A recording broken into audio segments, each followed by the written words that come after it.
అతడు 74 ఏళ్ల యువకుడు. సైబరాబాద్ లాంటి అత్యాధునిక నగరాలను నిర్మించిన మయబ్రహ్మ. హైదరాబాద్ లాంటి చారిత్రక నగరాన్ని ఉమ్మడి రాష్ట్రానికి గ్రోత్ ఇంజన్ లాగా మార్చిన దార్శనికుడు.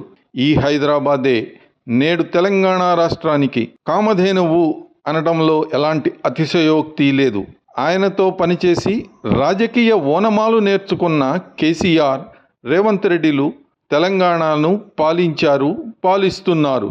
వైసీపీ హయాంలో విధ్వంసమైన ఆంధ్రప్రదేశ్ను తిరిగి గాడిన పెడతానని ముఖ్యమంత్రిగా ప్రమాణ స్వీకారం చేసిన రోజే ఆయన ప్రకటించారు.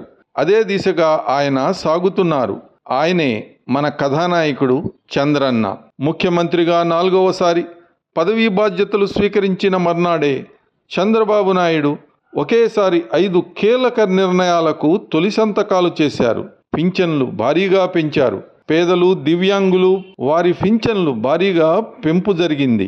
ఇసుక మాఫియాకు ముక్కుతాడు వేశారు. ఇప్పుడు ఆంధ్రప్రదేశ్లో ఇసుక ఉచితం. జోరందుకున్న నిర్మాణ రంగం. మెగా డిఎస్సి, నిరుద్యోగుల పాలిటీ వరం. పోటీ పరీక్షల కోసం చదువుల బాటలో నిరుద్యోగులున్నారు. ల్యాండ్ టైటిలింగ్ యాక్ట్ రద్దు చేసి ఆ చట్టం రద్దు వలన రైతన్నలు ఆనందపడుతున్నారు. తెరుచుకున్న అన్నా క్యాంటీన్లు అన్నార్తులు ఆనందిస్తున్నారు. ఇప్పటికే పోలవరం సందర్శన, విదేశీ నిపుణుల పరిశీలన, దానిపై శ్వేతపత్రం చకచక జరిగిపోయాయి. ఏమి చేసి పోలవరం పూర్తి చేయాలో పక్కా ప్రణాళిక సిద్ధమైంది. ఇక అమరావతి, కలల రాజధాని అమరావతి విషయంలో తనదైన మార్కు వేస్తున్న చంద్రబాబు నాయుడు అందుకోసం రేయింబవళ్లు కష్టపడుతున్నారు. మళ్లీ పట్టాలెక్కిన అమరావతి రాజధాని నిర్మాణం కేంద్రంతో సత్సంబంధం కారణంగా రాష్ట్రానికి శుభం. సిఆర్డిఏ, అమరావతి డెవలప్మెంట్ కార్పొరేషన్ల ప్రక్షాళన. ఇక కేంద్రం కూడా ఆంధ్రప్రదేశ్ అభివృద్ధి విషయంలో ఉదారంగా వ్యవహరిస్తామని సానుకూలంగా స్పందించడంతో చంద్రబాబు నాయుడు అభివృద్ధి విషయంలో దూకుడు పెంచారు. నిన్న గురువారం చంద్రబాబు సుడిగాలి పర్యటనలో పొద్దున్నే పోలవరం ప్రాజెక్టు పనులను పరిశీలించి ఆ తర్వాత భోగాపురం ఎయిర్పోర్టుకు చేరుకున్నారు.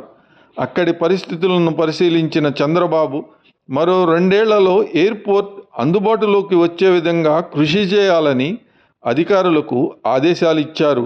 కేంద్ర రాష్ట్ర ప్రభుత్వాల నుంచి పూర్తి మద్దతు ఉంటుందని, ఇప్పుడు ఆంధ్రప్రదేశ్లో ఉన్నది డబుల్ ఇంజన్ సర్కార్ అని, పనుల్లో వేగం పెంచాలని స్పష్టం చేశారు. ఆ తరువాత ఆయన సిఐఐ సదస్సులో పాల్గొని సాయంత్రానికి మెట్టెక్ జోన్లో సమావేశమయ్యారు.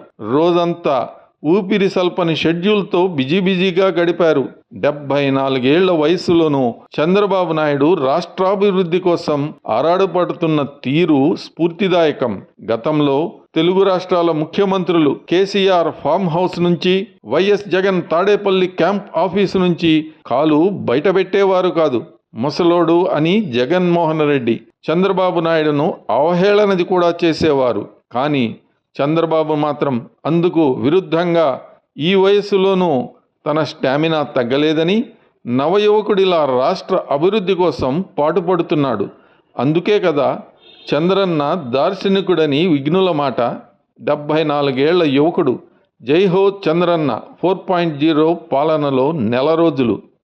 మరిన్ని అప్డేట్స్ కోసం మా కాయ్ టీవీని సబ్స్క్రైబ్ చేసుకోండి. మా వీడియో కనుక మీకు నచ్చినట్లయితే లైక్ చేయండి, షేర్ చేయండి. మీ విలువైన అభిప్రాయాలను కామెంట్ బాక్స్లో తెలియజేయండి.